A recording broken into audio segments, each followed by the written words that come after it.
Hello viewers, this is Wahid Ilyas Wani here. Welcome to factual maths. आपने अगर आपको याद होगा लास्ट वाले लेक्चर में हमने किया था थ्योरम 6.1 जो कि था basic proportionality theorem.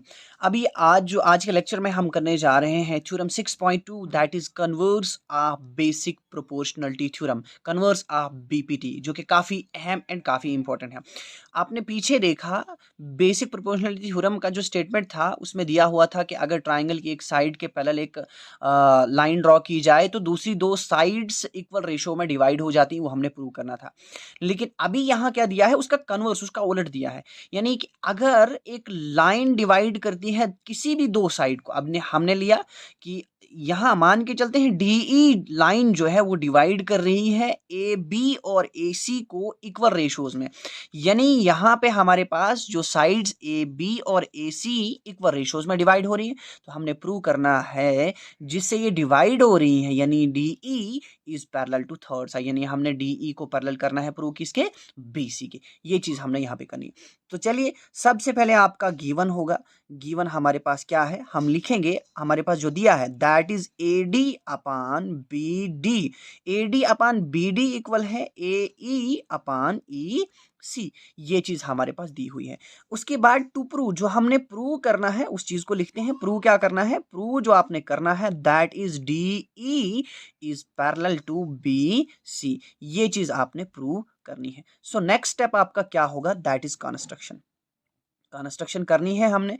So construction में हम क्या करेंगे, अगर हमारे पास डीई, क्योंकि डीई को पैरेलल प्रूव करना है, हम लिखेंगे assume that DE is not parallel to BC। मान के चलते हैं DE पैरेलल नहीं है BC के। इफ अगर DE पैरेलल नहीं है BC के, इफ लिखेंगे हम, if DE is not parallel to, if DE is not parallel to BC, then draw a line DE dash parallel to BC। आप क्या करेंगे, DE डैश ड्रॉ करें। अब ये DE डैश आप इधर से इधर के लिए भी ड्रॉ कर सकते हैं, इधर से इधर के लिए भी ड्रॉ कर सकते हैं, जहां के लिए आपको चॉइस है आप कर सकते हैं। हमने एक लाइन ड्रॉ करनी है जिसका नाम DE डैश होगा, जो कि पैरेलल होगी किसके, DE के। अब क्लियरली ऑब्जर्वेशन से बेशक आपको चीज लग रही होगी ये ऐसा पॉसिबल नहीं है, क्योंकि लाइन जैसी मैंने ड्रॉ की ये पैरेलल तो नहीं है, एग्जैक्टली नहीं है। लेकिन हमने जब हम प्रूव कर रहे हैं, हमें बेशक ऑब्जर्वेशन से ही क्लियर होता है कि ये चीज नहीं हो सकती पॉसिबल, लेकिन उसको प्रूव जब आप करते हैं ना, प्रूव जब उसके करना होता है तो उसके लिए होता है आपका कॉन्ट्राडिक्शन मेथड। यानी हमें दिख रहा है कि डीई पैरेलल है बीसी के, लेकिन भाई प्रूव करना है तो हम इसके लिए अप्लाई करेंगे कॉन्ट्राडिक्शन मेथड। अगर आपको याद हो फर्स्ट चैप्टर में भी हमें पता था ये इरेशनल नंबर्स, ये रूट टू इरेशनल है, लेकिन हमने उसे प्रूव किया था भाई ये इरेशनल कैसे, बाय अप्लाइंग कॉन्ट्राडिक्शन मेथड। वहां भी हमने कॉन्ट्राडिक्शन मेथड अप्लाई किया था। सो सिमिलरली यहां भी कॉन्ट्राडिक्शन मेथड अप्लाई करेंगे। डीई मान के चलते हैं ये पैरेलल नहीं है, अगर डीई पैरेलल नहीं है तो डीई डैश को आप पैरेलल ड्रॉ करेंगे किसके, बीसी के। सो आइए प्रूफ की ओर। प्रूफ हम लिखेंगे in triangle A B C, जो आपका ए बी सी ट्राइंगल दिया हुआ है उसमें जो चीज ट्राइंगल ए बी सी में आपके पास दिया है A D upon B D is equal to A E upon E C. ये चीज आपके पास दी हुई है, आप इसको लिख सकते हैं, गिवन है। ये हो गई ना फर्स्ट इक्वेशन। एंड अब हम लिख सकते हैं, क्या चीज लिख सकते हैं, जो आपने, अगर आपको याद हो कि हमने एक लाइन ड्रॉ की पैरेलल किसके, बीसी की।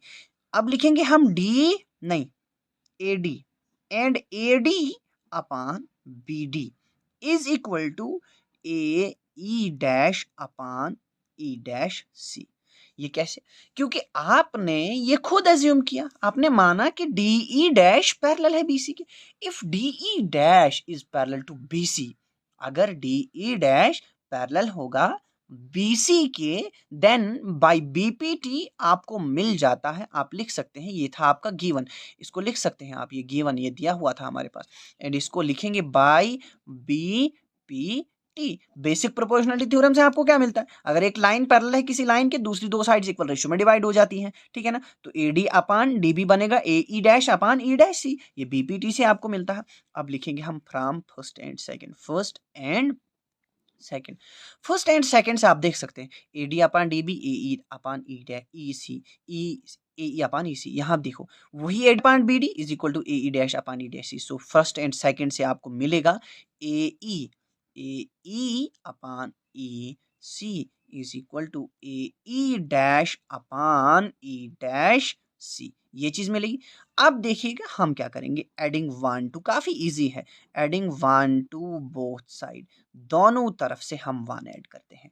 चलिए दोनों तरफ से आप 1 ऐड कीजिएगा, हमारे पास आने वाला जो, अब देखिए क्या आएगा, हमारे पास आएगा AE upon EC plus 1 is equal to AE dash upon E dash C plus 1, इसी में आपने 1 ऐड करना है। सो नेक्स्ट स्टेप में क्या होगा, अब यहाँ करेंगे, यहाँ से करूंगा, यहाँ के बाद अब मैं यहाँ कर रहा हूँ, ठीक है ना, इस पेज को इस पेज पे यहाँ जैसे कर रहा हूँ, इस जगह पे कर रहा हूँ, ठीक है। सो AE, अब देखिए इधर क्रॉस मल्टीप्लाई करेंगे तो हमारे पास क्या बनेगा, जब आप क्रॉस मल्टीप्लाई अप्लाई करेंगे ये बन रहा AE plus EC upon EC is equal to, यहाँ क्या बनेगा AE dash plus E dash C upon E dash C, ये आ रहा ना। अब देखिए AE प्लस EC क्या बन रहा है, इस चीज को समझिएगा। देखिए यहाँ पे AE प्लस EC यानी इतना सा एंड यहाँ से इतना, इसको मिला के AE प्लस EC मिला के बन रहा है आपके पास AC, क्या बन रहा है AC, एंड दूसरी तरफ से है आपका AE dash plus E dash C, AE dash plus E dash C, उसको मिला के भी आपका क्या बन रहा है, AC ही बन रहा है, दोनों को मिला के आपका AC बन रहा है। तो हम लिखेंगे यहाँ भी आपका होगा AC अपान EC, ठीक है ना, इज इक्वल टू होगा, इसको मिला के भी बन रहा है, अभी देखा आपने AC अपान E डैश C बन रहा है। अब देखिएगा हम क्या करेंगे, यहां से आगे आपका होगा, देखिए जी, अब AC दोनों तरफ से है, ये कैंसल आउट हो जाएगा, आपके पास क्या बचेगा, यहाँ बच रहा है 1 अपान, कैंसल आउट होगा ना ये AC।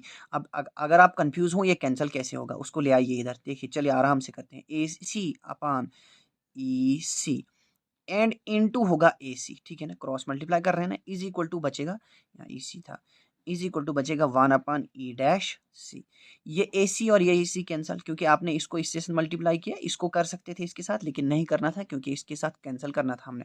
सो यहाँ क्या बचा 1 अपान EC, तो अब करेंगे हम यहाँ पे, ठीक है ना, 1 upon EC is equal to 1 upon E dash C, इसका कर देंगे reciprocal, EC is equal to E dash, reciprocal करने की भी जरूरत नहीं है, EC को इससे मल्टीप्लाई कीजिएगा, E डैश C को किससे मल्टीप्लाई करेंगे 1 से, आएगा E dash C, and EC को किससे करेंगे इस 1 से, आएगा EC आपके पास, यानी इसको इससे किया आया EC, इसको इससे किया आया E डैश C। सो यही आपने प्रूव करना था, नहीं अभी हम अधूरे पे ही हैं, हमारे पास आया EC is equal to E dash C। अब इस चीज को समझिएगा, EC यहाँ से यहाँ तक है, वो इक्वल कह रहा है किसके, E डैश C के, यानी EC और E डैश C इक्वल कह रहा है।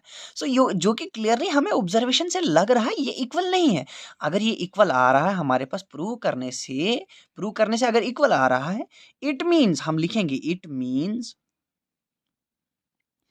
EC and E dash C coincides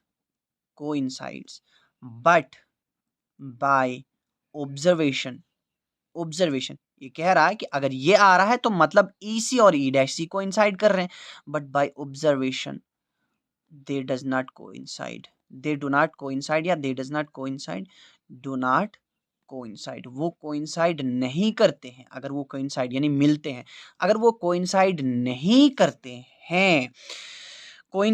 करते हैं, आपके पास यहाँ देखिएगा फिर से, यानी कि प्रूव करने का मतलब है E डैश C और EC अगर इक्वल तब होते जब ये एक ही पॉइंट जब दोनों का ओरिजिन एक ही होता, यानी ई डैश सी और ई सी इक्वल तब होते जब यहीं से दोनों निकलते। अब क्लियरली नहीं है इक्वल, वही लिखा हमने, ये कोइंसाइड नहीं कर रहे हैं।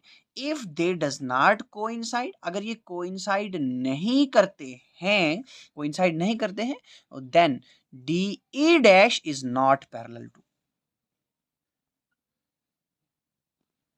दे डज नॉट। इफ, अब लिखेंगे हम, if DE dash and DE does not coincide, does not coincide आप लिखेंगे, अगर ये coincide नहीं करते हैं then क्या है फिर, DE dash is not parallel to, is not parallel to BC, therefore या hence लिखेंगे भाई, hence DE is parallel to BC, यही आपने प्रूव करना था। So this was converse of BPT. I hope कि आपको ये भी समझ आया होगा, काफी आसान है, कोई डिफिकल्टी नहीं है। हाँ, अगर आपको ये मेरा पढ़ाना थ्योरम्स कोई भी, अगर आपको मेरा पढ़ाना अच्छा लगता हो, हाँ लास्ट पे एक बात, अगर आपको मेरा पढ़ाना अच्छा लगता हो, मेरी वीडियोस अच्छी लगती हो, तो मेरी वीडियोस को शेयर, कमेंट और लाइक करना बिल्कुल भी ना भूलिएगा, एंड चैनल को भी सब्सक्राइब करते जाइएगा। Thank you.